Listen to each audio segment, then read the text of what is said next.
Hello everyone, so I have a very interesting video here for you.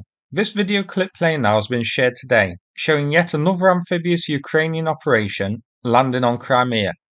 You may remember a few weeks ago, Ukrainian Commandoes landed on Cape Tarkhankut, Crimea, and destroyed the radar system there. An action which definitely got the Russian shills' panties in a bunch, and led to a bunch of fake news, doctored clips, and ludicrous claims from the Russians. At the time, we didn't know what they hit, but then it later emerged that they were targeting a radar and communication equipment. In this clip play now, we can see another operation taking place. Ukrainian forces in small boats and, bizarrely, what looked to be jet skis, landed on a beach in Crimea, reported to be again Cape Tarkhankut. The outcome and name of this operation isn't known yet, but Cape Tarkhankut is home to a Russian radar site, the one that was hit before, and there's also an S-400 battery here too, or was, until Ukraine blew it up with Neptune.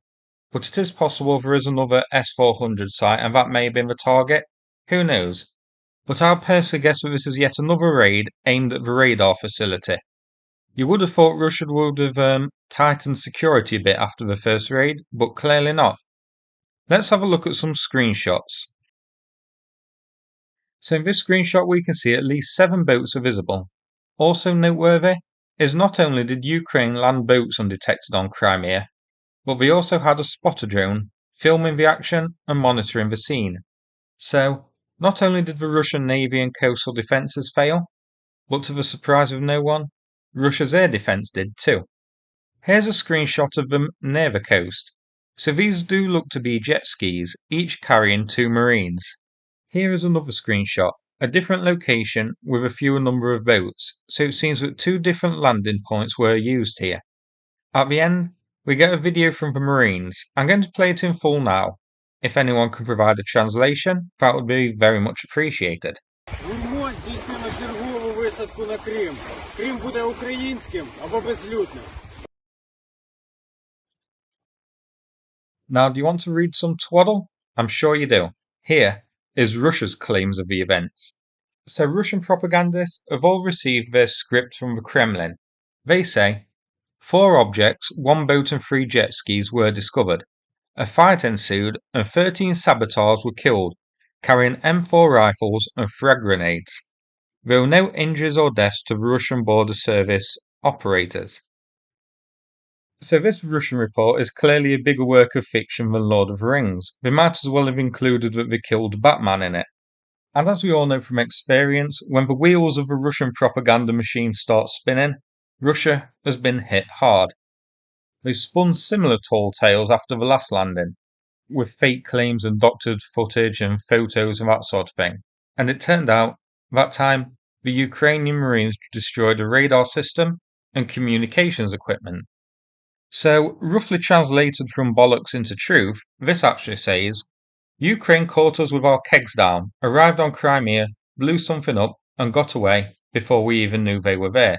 We've spun this pack of lies because our shills believe anything we say, no matter how absurd and far-fetched. We'll release some badly doctored footage soon as proof. So let's check out where this took place. Cape Tarkhankut is here. Now, I don't know where exactly the Commandos landed this time, but it was said to be south of Olenivka again, the same place as before. There is a Russian radar site around the area, shown by the blue box, the likely target. Now, do you see the settlement called Mayak to the south? A couple of weeks ago, Russia blew up a wrecked oil tanker there, presumably because they thought Ukraine used it as cover to avoid being spotted from the shore when they carried out their first amphibious raid. Clearly, getting rid of the tanker didn't do much because Ukraine landed again and once again the Russians failed to spot them. Maybe their border guards need to eat more carrots. Now, I would like to go back to a screenshot from that incident. So the tanker was a derelict, offshore near the lighthouse.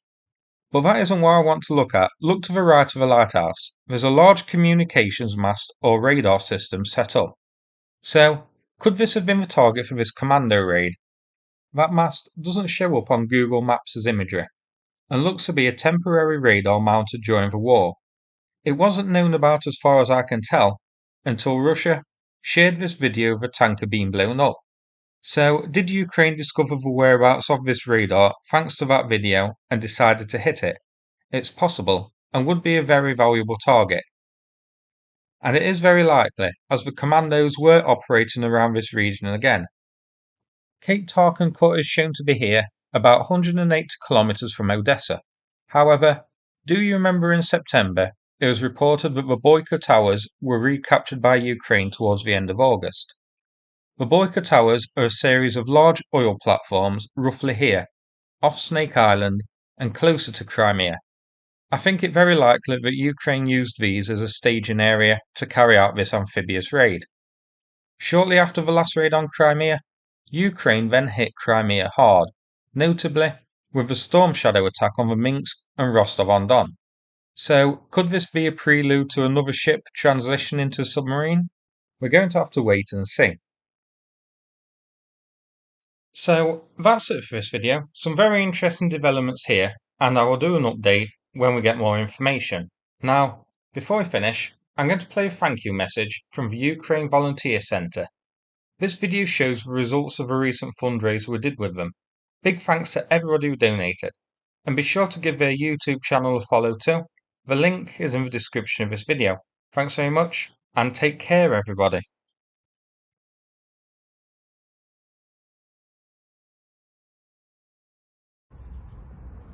Good afternoon, my name is Dmitry, I'm a head of the fund of Ukrainian Volunteer Center. Before we start with the report, I want to explain you about car and report of equipment. Since we needed only one car, we bought a slightly more expensive Suzuki Grand Vitara instead of Nissan X-Trail. This car is much better for conditions in which we transferred this car, and we also brought it to 100% good conditions.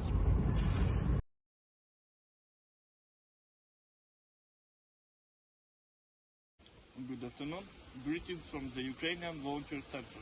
Today we are delivering Suzuki Grand Vitara to the paramedics on the bridge direction. This car will save hundreds of lives from death. We have also brought them some convenience food, chocolate, tea, coffee, pork stew, crockery and cereal. And we took care about warm jackets because of the coming cold weather. Each your donation saves people from death and soldiers from death.